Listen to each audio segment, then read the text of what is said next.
잠깐 더 뒤로 가야 되겠죠?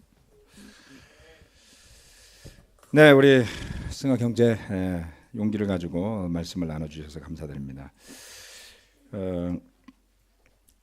누구든 자신의 부족함 또 실수들을 진솔하게 나누는 건 쉬운 일은 아닌 것 같아요. 네, 아무튼 4개월간의 침묵을 깨고 잘 화해를 하신 것을 축하드립니다. 쉬운 일은 아닙니다. 오늘 말씀은요, 네, 마지막 때를 향한 메시지라는 제목입니다. 오랜만에 추석 연휴를 보내고 보니까 진짜 굉장히 오랜만에 보는 것 같지 않나요? 예, 그래서 굉장히 반갑습니다. 반갑고 예배당이 막 어색하게 느껴지는. 예, 자, 마지막 때를 향한 메시지예요. 요즘 세상이 분위기가 영 흉흉하죠. 네, 언제가 마지막이 될지 모릅니다. 그래서 우리가 마음과 믿음을 좀 잘 준비해야 될 때가 아닌가 이런 생각도 들고요. 그러나 뭐 결코 부정적이거나 뭐 그런 내용들은 아닙니다. 같이 우리 이사야서 말씀인데요. 이사야서 말씀 2장 1절부터 4절까지의 말씀입니다.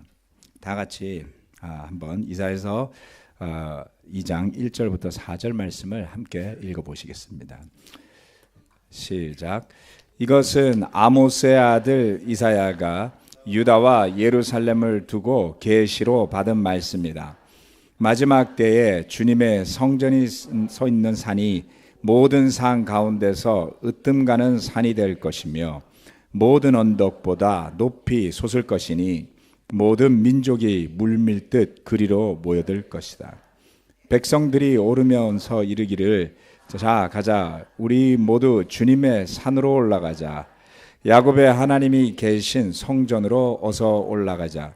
주님께서 우리에게 주님의 길을 가르치실 것이니 주님께서 가르치시는 길을 따르자 할 것이다. 율법이 시온에서 나오며 주님의 말씀이 예루살렘에서 나온다.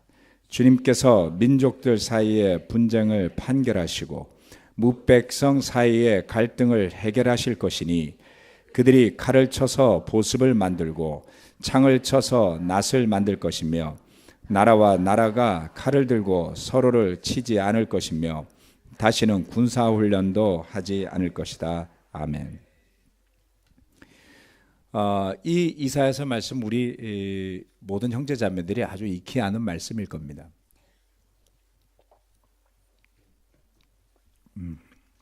잘 알고 있는 내용들이지만 또 막상 설교 말씀으로 하기에는 내용이 조금 복잡하고 그래서 저도 이 부분에 대해서 설교를 해본 적은 한 번도 없는 것 같습니다. 그러나 분명히 말씀이 의미하는 바들이 있습니다. 주님의 성전이 서 있는 산, 예루살렘, 마지막 때 이러한 단어들이 여기에 등장을 하죠. 저는 이 구절을 읽을 때마다 마지막 그 순간에 모든 민족들이 그 시온이라고 하는 주님의 성전이 서 있는 산 그곳으로 몰려드는 그런 모습들을 상상해 보곤 했습니다. 주님의 산, 야곱의 하나님이 계신 성전 그곳으로 사람들이 물밀듯이 모여드는데 그 율법이 시온에서 나오고 주님의 말씀이 예루살렘에서 나오는 것들을 머릿속으로 상상하고 그려보곤 했습니다.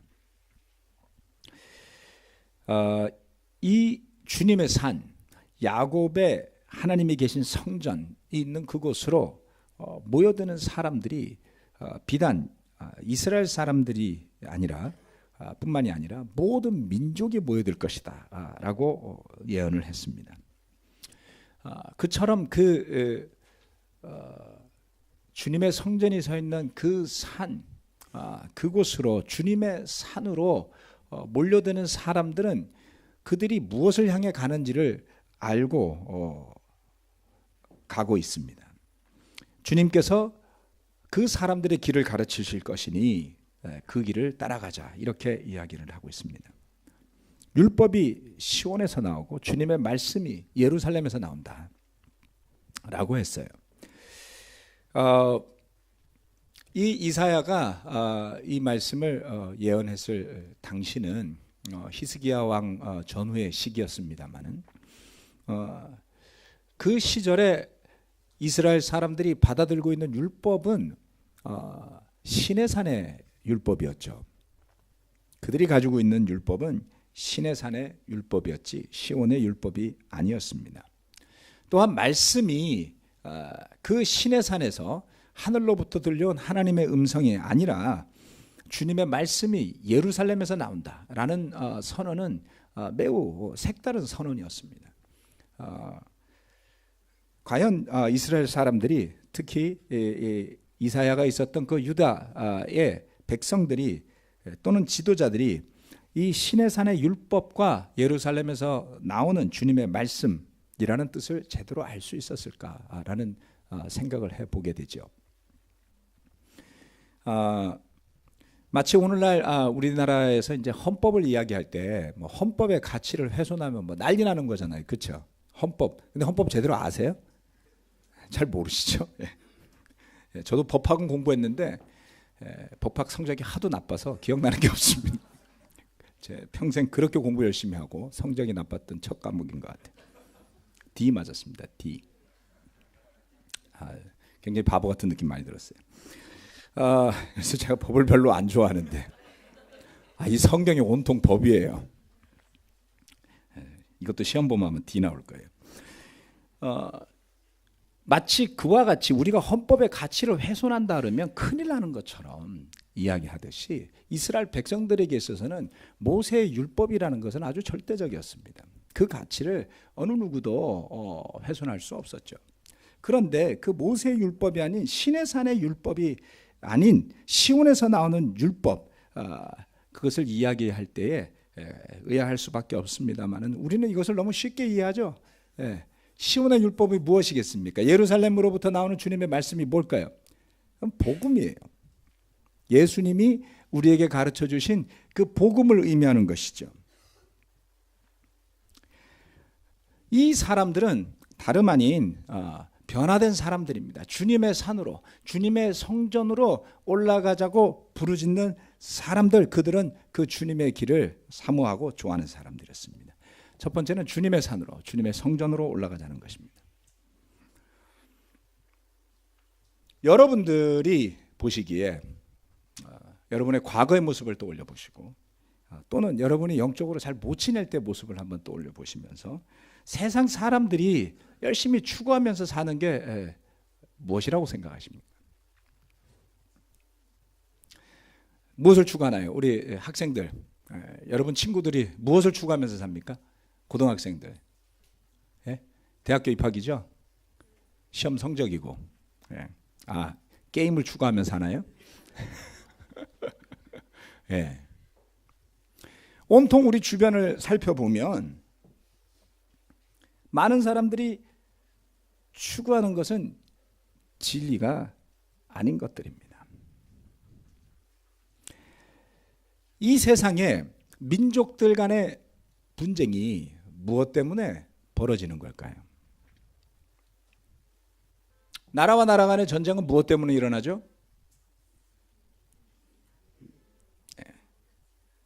김정은이 핵무기를 만드는 게 공산화를 위해서 만드는 걸까요? 전혀 아니죠. 자기를 위해서. 네. 한 다큐에서 그런 내용이 나오더군요. 김정일 생일날 무역회사들이 모여서 200만 달러가 든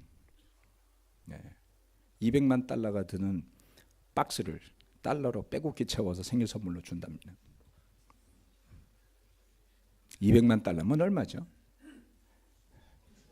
20억이요? 더 됐던 것 같은데. 아무튼 생일 선물 한 20억 받으면 기분 좋지 않을까요?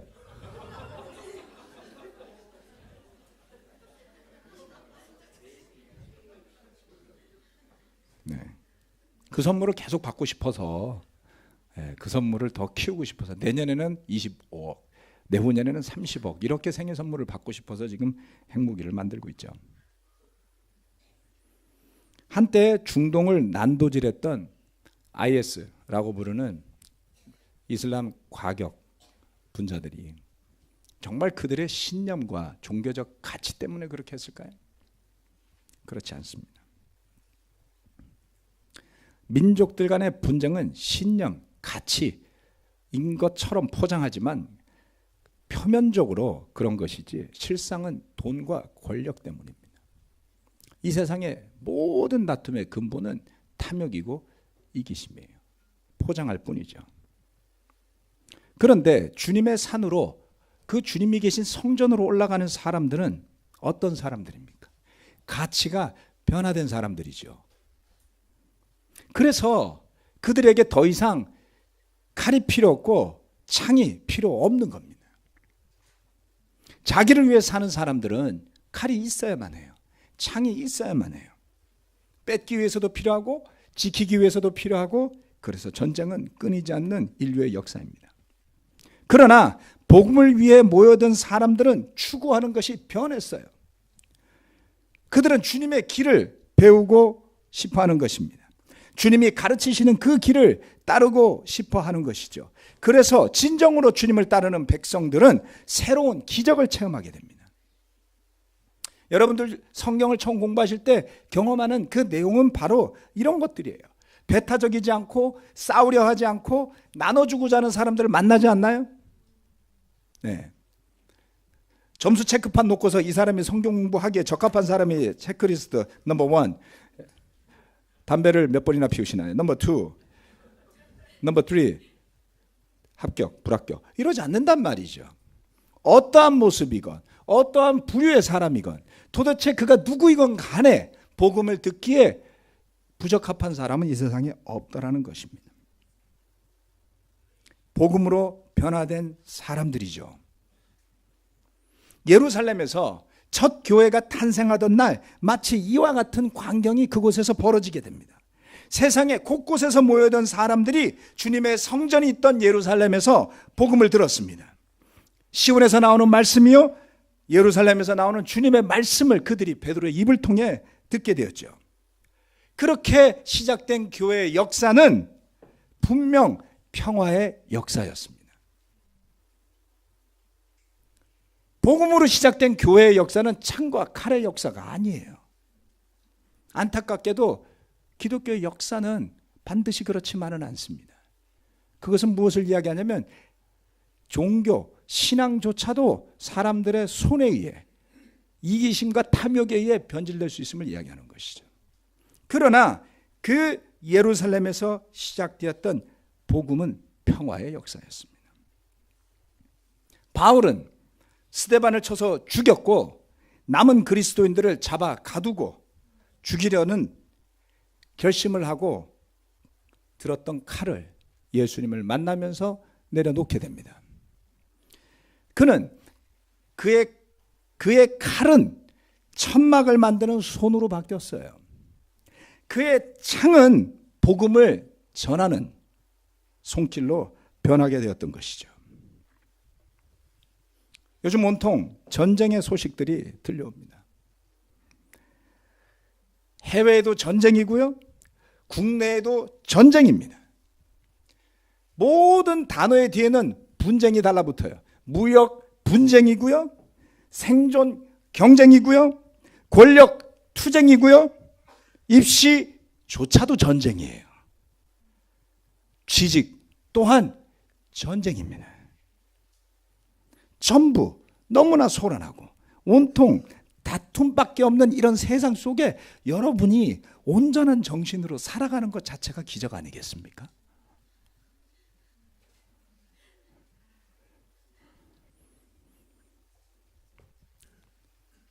여러분, 우리도 그들처럼 핏대를 올리고 소리를 지르며 싸워야 할까요? 이미 시온에서 나오는 그 율법이 우리의 손에, 우리의 마음에 들어와 있는 것입니다. 예루살렘에서 나오는 그 주님의 말씀을 우리가 들었습니다. 혹시 여러분의 손에 칼이나 창이 들려 있다면 내려놓아야 합니다. 세상의 다툼에 뛰어들지 말고 보습과 낫을 들고, 보습은 삽이에요, 삽. 보습과 낫을 들고 땅을 갈고 그리고 곡식을 거두는 그 길을 가야 하는 것이죠. 복음의 씨앗을 뿌리고 그 땅을 갈며 그 복음의 열매를 추수하는 그것이 바로 주님의 산, 주님의 성전으로 올라가는 우리의 선택이어야 합니다. 주님의 산, 주님의 성전으로 올라가시겠습니까? 아멘. 그러면 두 번째로 가는 거죠. 두 번째, 주님의 빛 가운데 걸어가자입니다. 이사야서 2장 5절부터 8절, 9절까지인 것 같은데요. 네, 9절도 있습니다. 자, 5절부터 9절까지, 2장 5절에서 9절까지 함께 또 읽어보시겠습니다. 시작. 오너라 야곱 족속아, 주님의 빛 가운데서 걸어가자. 주님께서는 주님의 백성 야곱 족속을 버리셨습니다. 그들에게는 동방의 미신이 가득합니다. 그들은 블레셋 사람들처럼 점을 치며 이방 사람의 자손과 손을 잡고 언약을 맺었습니다. 그들의 땅에는 은과 금이 가득하고 보화가 셀 수 없이 많습니다. 그들의 땅에는 군마가 가득하고 병거도 셀 수 없이 많습니다. 그들의 땅에는 우상들로 꽉 차 있고 그들은 제 손으로 만든 것과 제 손가락으로 만든 것에게 꿇어 엎드립니다. 이처럼 사람들이 천박해졌고 백성이 비굴해졌습니다. 그러니 그들을 용서하지 마십시오.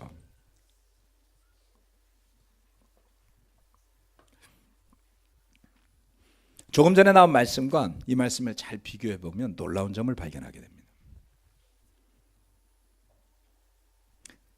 조금 전에 봤던 말씀에는 예루살렘으로 모여드는 모든 민족을 이야기했어요. 그들은 이방인들이었습니다.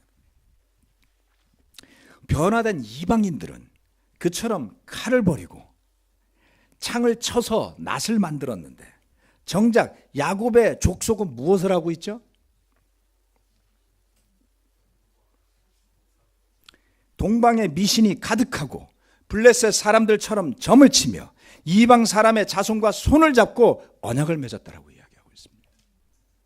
그들의 땅에는 은과 금이 가득하고 보화가 셀 수 없이 많아요. 그런데 그것만 있는 것이 아니라 거기에는 군마와 병거 또한 셀 수 없이 많다고 했습니다. 돈이 많으니 지켜야 되겠죠. 그들의 땅이 우상으로 꽉 차 있고 자기 손으로 만든 것, 자기 손가락으로 만든 것들에게 꿇어 엎드린다라고 했습니다. 이것이 탐욕의 결과인 것입니다. 그러한 사람들은 천박하고 비굴하다라고 이야기를 했어요. 우리는 가난하면 비굴할 것 같지요. 그렇지 않습니다.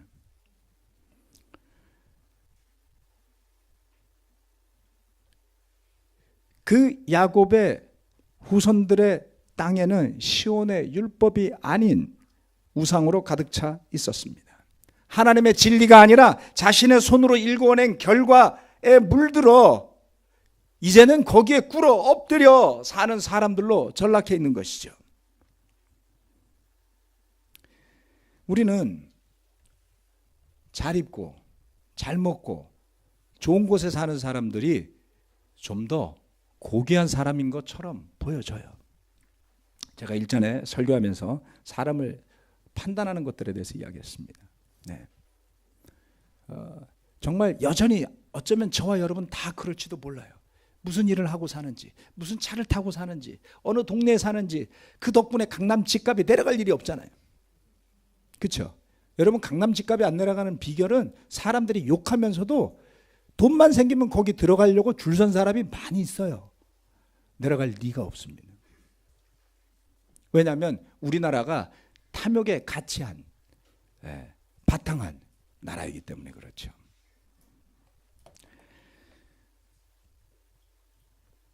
그런데 이처럼 복음에서 눈과 마음이 멀어지고 오직 자기 손으로 만드는 세상에 눈과 마음이 가 있는 사람, 그러한 사람들이라면 야곱의 족속이라 할지라도 그 신분 때문에 용서받을 수 없다라고 이야기하고 있습니다.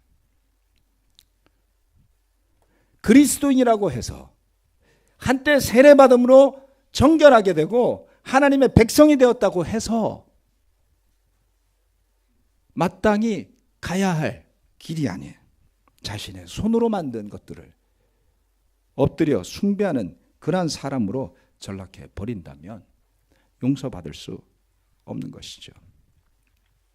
마지막 날, 그 마지막 날은 마지막 날이기도 하지만 회개의 날이기도 합니다. 그러한 야곱 족속이 빛 가운데 걸어가자라고 요청하지 않습니까? 우상에 물들어 살지 말고, 탐욕에 물들어 살지 말고 하나님의 백성으로 살아가는 그 가치를 깨달아 알아서 빛 가운데 다시 걸어갑시다 라고 이야기하고 있는 것이죠. 빛 가운데 걸어간다는 것은 무엇입니까? 생명이신 그리스도의 빛 안에서 살아감을 의미하는 것입니다. 빛 가운데 걸어간다고 하는 것은 사람을 의지하지 않고 살아계신 창조주 하나님을 의지하는 것을 의미합니다. 가치 있어 보이는 세상의 것들에서 눈을 돌리고 발길을 돌리는 것이죠. 가난하게 되겠구나, 그렇게 생각하지 마시고 하나님이 여러분에게 불을 쏟아 부어 주시는데 거절하실 필요는 없어요. 그렇게 좀 그런 사람이 많아졌으면 저도 좋겠어요. 예배당 좀 넓히게. 그러나 하나님이 주시는 것을 받는 것과 그것을 마음에서부터 갈망하고 간구하고 탐하며 가는 것이 다른 것 아니겠습니까?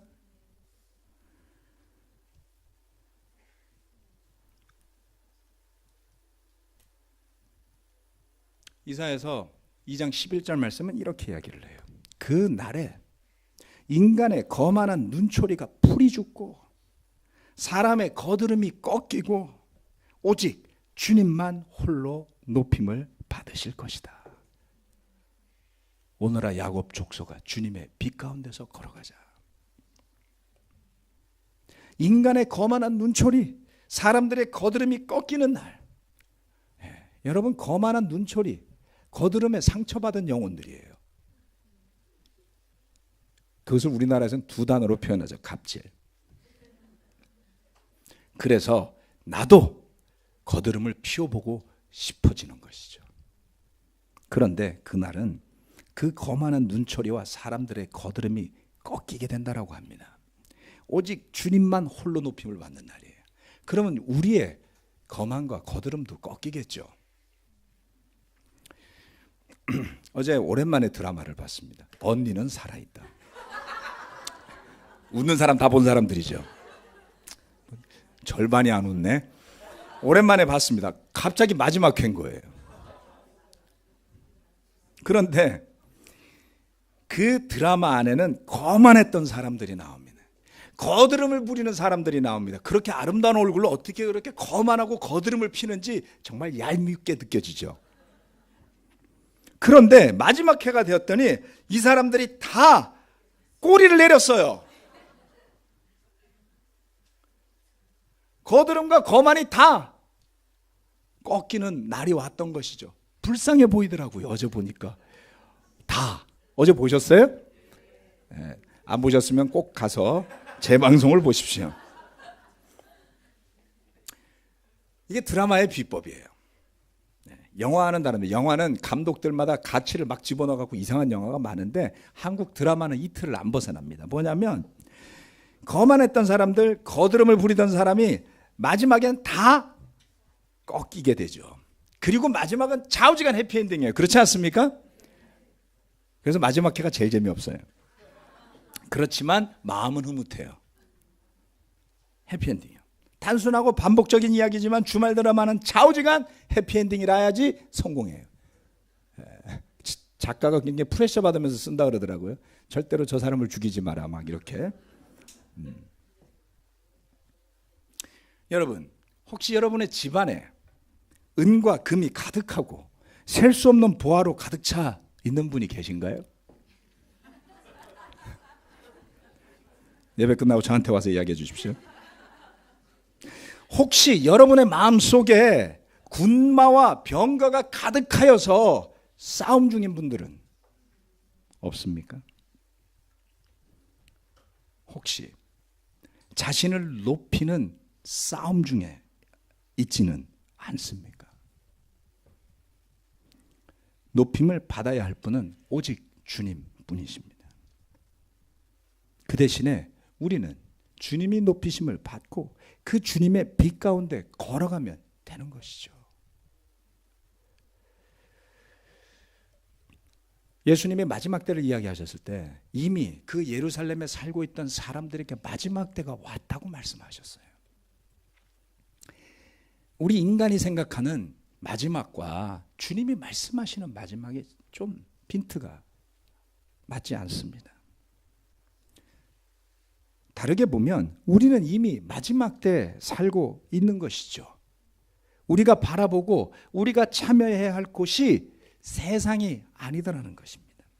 비록 우리가 세상 가운데 살아가고 있지만 우리의 주님의 산으로, 그 주님의 성전이 있는 곳으로 올라가야 할 사람들인 것입니다.